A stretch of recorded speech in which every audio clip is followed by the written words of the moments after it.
Hello, my name is Elisabeth Herrera-Very, and I am serving as the Curator-in-Residence for Art on the Atlanta BeltLine. I'm participating in this wonderful experience simply because I put myself out there in stating we should investigate ways to keep our vibrant community woven together by showcasing organizations that make it their mission to do just that, keep us together. The vision for this project involves breaking down perceived barriers, barriers to access, barriers to participation, and barriers to acceptance. It's easy to feel like there's nothing you can do to make change in your community or feel like no one understands your point of view. But the reality is there are opportunities awaiting around every corner. My goal with this exhibition is to create a more interconnected community, which makes it easier for everyone to find supports, to be accepted, and support those in need. My curatorial journey started as a proposal to do research. Like so many others in May of 2020, I was coming to the realization that these months of self-quarantine had no end in sight. A unique and unknown future lay ahead of us all. I proposed to the BeltLine that we reach out to as many organizations as possible and find out the types of programming they were offering in the face of COVID restrictions, compile all of that data, and share it out to the BeltLine community. To my surprise, the good people of the BeltLine said, "Go for it, Elisabeth. Instead of doing a research project, we want you to do a curatorial project." I knew that I wanted my community to be empowered to move forward. I knew that I wanted to do something that COVID could not cancel. And I knew that I wanted those who feel marginalized or unseen to know that they are not alone and there are organizations who support people just like you. This notion of camaraderie, of breaking barriers, had to become the heart of my project, however it manifested. I began reaching out to organizations who serve a wide variety of folks in the community, all of whom have strong visions of why community support and mutual aid are important. I teamed up with the Makerspace to start building tiny library-style boxes, and I rallied my own neighbors to get them painted with primer, building stronger bonds amongst my own little community. At this point, I'm months into the project, and I'm thinking things are moving along in the right direction. After all, I wanted anyone who walks the trail to know that your people are out there and you are not alone. I was then brought back to reality. I found out that the giving away of items is not allowed at all, and I wouldn't be able to use my project to give away tangible resources, even those which had been donated in my little boxes. These projects are wonderful and needed, but in the eyes of our local legal system, they are not allowed.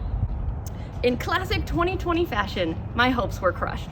It was time to regroup and translate my mutual aid campaign into an awareness campaign. These boxes that gave my new Makerspace buddies a reason to gather, that gave my neighbors a reason to meet each other, were gonna get new life as narrative sculptural installations. Rather than giving out tangible resources, patrons of the trail would learn the stories behind these organizations in a new way. Our messages were still going to get out there, people in need of resources could still be connected to them, and this project transformed into Camaraderie, a BeltLine Box Project. All of the Camaraderie BeltLine boxes are located between the Lee Street Overpass and the Lawton Street Overpass. This exhibition is intended to be COVID-proof, with patrons not gathering at a single time or date, but viewing the collection of works at a time that works for them. Each box is located 36 inches above the ground to ensure ease of accessibility for those who may be in a wheelchair. And I'd like to recognize that these boxes are placed on Muskogee Creek land in what is now known as the West End neighborhood. You can view a self-guided tour and Google map of Camaraderie, a BeltLine Box Project by scanning the QR code on the interior of the box closest to the Lee Street Overpass, or by visiting art.beltline.org. You'll see each box is accompanied by a QR code. Scanning the code will give you more information about each participating organization and the resources that they provide. Rather than focusing on one group of trail goers, I chose to focus on a wide variety of organizations who serve many different types of trail patrons. Each organization highlighted in Camaraderie offers some type of free or sliding scale programming. This was an important decision in choosing partnering organizations. And rather than focusing on one group of trail goers, I chose to focus on organizations who serve wide varieties of communities. Now, let me introduce you to my partners. This first box is created by Southern Fried Queer Pride. Southern Fried Queer Pride is an organization serving LGBTQ+ communities, especially Black and Brown folks. They provide autonomous spaces and grassroots organizing to the community. SFQP is an all-encompassing organization which provides wraparound services and intentionally creates a safe space for their queer community. They offer a wide variety of programs and supports to uplift those who need support, from everything from resume writing to learning how to use Adobe software to processing film to clothing drives. Their thoughtful and accessible approach to performative programs provides opportunities to DJs, musicians, drag performers, poets, and visual artists who may not have had an opportunity to perform outside of their own home or who have not been welcomed in a safe space to do so. They aim to uplift the most marginalized and provide them with tangible resources and a strong sense of community. With this box, they wanted to replicate the feel of one of their most prominent events, Hot Sauce. Hot Sauce is a dance party where folks come to dance, celebrate themselves, and feel held by the community. Due to COVID restrictions, they haven't been able to put on this event, but they wanted to use this box to recreate that joy and camaraderie that in-person programming brings to their community. Their upcoming Southern Fried Queer Pride Festival will be a joyous return to in-person programming. This box was created by Taylor Alexander. Box number 2 is created by Best End Brewing Company. This exhibition is entitled Camaraderie, which is the spirit of friendship and community amongst a group of people. Best End has camaraderie built into its very core. As I met with my partner organizations throughout this process, many of them stated they'd be working with Best End Brewing in some capacity. As a staple business on the Westside Trail, they are an employee-led organization with a fierce dedication to serving the community, viewing themselves as guests who want to grow and change to suit the needs of the West End. They openly ask their guests what they want to eat, see, hear, and they adjust their expectations to meet those needs. They are dedicated to solidifying partnerships that serve the neighborhood and fostering community connections. They love partnering with creative humans, and their box communicates that spirit of collaboration and positivity. The design of their box is inspired by the space itself and showcases fun-loving fruits in their homage to their partnership with the Free 99 fridge. The information inside of this box is showcased in thrifted frames, representing Best End's love of DIY and using repurposed materials. Their tiki bar, which can be seen from this installation site, is made completely of repurposed materials, just like the box itself. Because of Best End's proximity to their BeltLine box, they plan to change out the interior from time to time, highlighting that DIY spirit and use of reclaimed and repurposed materials. Best End Brewing Company is the heartbeat of this section of BeltLine, and this box was designed by Ross Petterkin. Box number 3 is created by Freeside Atlanta. Freeside is a volunteer-run, nonprofit makerspace promoting the connection between art and technology. A makerspace is a workshop for prototyping, creating, sharing, and developing hands-on skills. Freeside provides the tools, materials, and support to anyone who has a curiosity for learning and being part of a creative community. Their workshop is filled with specialty tools, where members create everything from welding to woodworking projects to visual arts projects with technology elements. They're a community of makers, hence the name Maker Space. While they do offer memberships, Freeside also hosts a variety of free community events, such as the Build Day where we made all of these lovely boxes. Freeside Atlanta wants to provide people with access to tools that may be too expensive, too bulky to store, or difficult to self-teach. They describe themselves as weirdo artists, engineers, programmers, teachers, and creative pursuers who are driven to explore new possibilities. Their box is intended to show off the diversity of tools and processes available in their workshop, as well as the creative flavor. When I asked about the process of creating this box, one of the members stated, "Every once in a while, something just crawls out of the 5-gallon bucket of baby doll parts and we just went with it." It's intended to be a bit weird. I want to thank Freeside Atlanta for creating the QR codes for each box on their laser cutter. If you can imagine it, a makerspace is the place to bring that imagined idea to life. On their box, it has a solar panel on top, which powers this baby doll arm to draw in the sand. Please use hand sanitizer when interacting with this installation. Box number 4 is created by Reimagine ATL. Reimagine ATL is an education and workforce development organization serving teens, Gen Z, and opportunity youth by preparing them for the creative media industry, film in particular. They equip the next generation of global storytellers by providing career exposure, training, and placement. Their vision is for a safe, inclusive, and equitable workforce within the film industry. Since 2014, Reimagine ATL has invested in over 5,000 youth from 45 schools and trained over 500 audiovisual teachers. They've successfully pivoted to online programming, allowing students to continue developing their creative voice despite COVID restrictions. Their teen fellowship program, No Comment, allows teens to create their own content and provides them with professional mentorship through Warner Media. No Comment Teens recently finished filming 2 documentaries and several narrative films around Atlanta, which will be released both digitally and through a free screening event later this summer. The No Comment program is open every 6 months for applications, so any interested teens are encouraged to apply.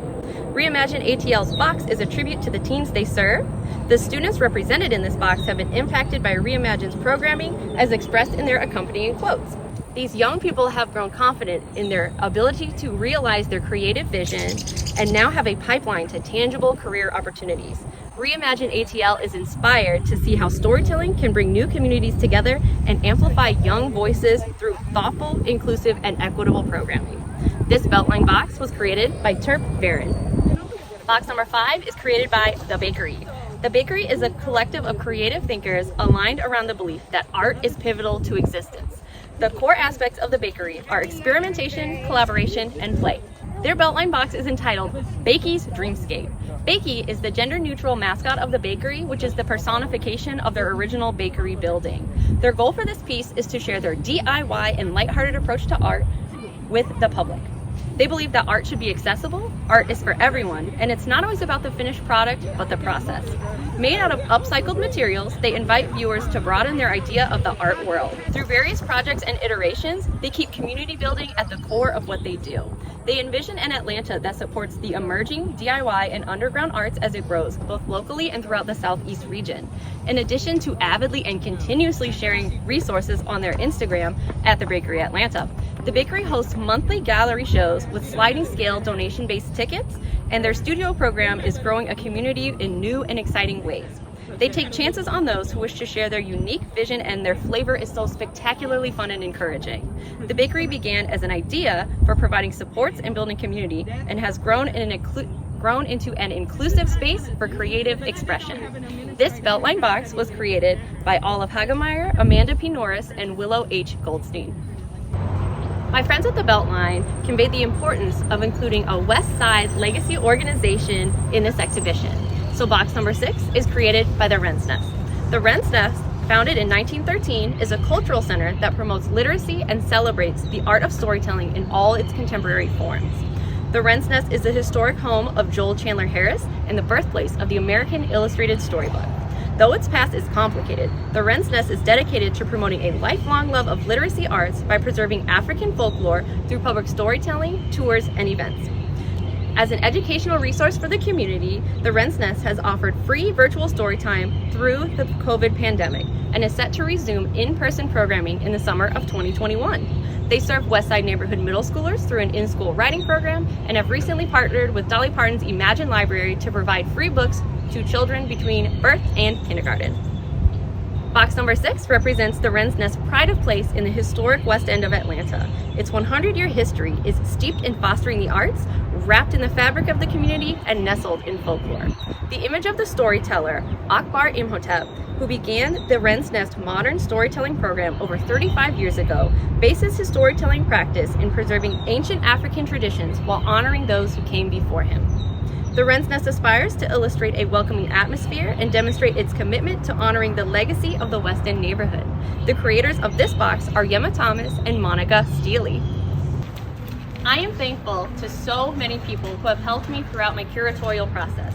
Firstly, I'd like to thank my partners, The Bakery, Freeside Atlanta, Southern Fried Queer Pride, Reimagine ATL, the Rens Nest, and Best End Brewing Company. I also want to thank Max, Malaysia, and Mary at Moda for their kindness and expertise in relation to accessibility in design and indigenous design. Thank you to Nisa Floyd at Atlanta Contemporary for encouraging me in the very beginning stages of this project. Thank you to Lifecycle Building Center for providing us with the materials to create these boxes. Thank you to my East Atlanta neighbors for helping me prime the boxes and to motivate me to keep moving forward. Thank you to Christina Herrera for being my editor and making me sound my best. Above all, I want to thank my husband, Very. Anyone who has met with me throughout this process has also met with Reed. He drove me to almost every meeting, let me bounce 1 million ideas off of him. He was my support system and my sounding board. He planted all the posts in the ground and dug all the holes. I could not have done this without you. Thank you so much. Thank you so much to Art on the BeltLine and their sponsors from the local, state, and federal level.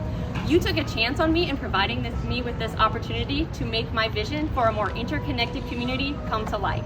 Please keep taking chances on those eager weirdos who are determined to make our world just a little bit better. And lastly, I want to thank you, the viewers of this Curator Talk and this exhibition, for your support along the way. And I encourage you to go to art.beltline.org and apply for those open calls. Next year, we could be listening to you share your story about this wild idea you had and how our community supported you in making that idea a reality. Thank you all so much and have a great day.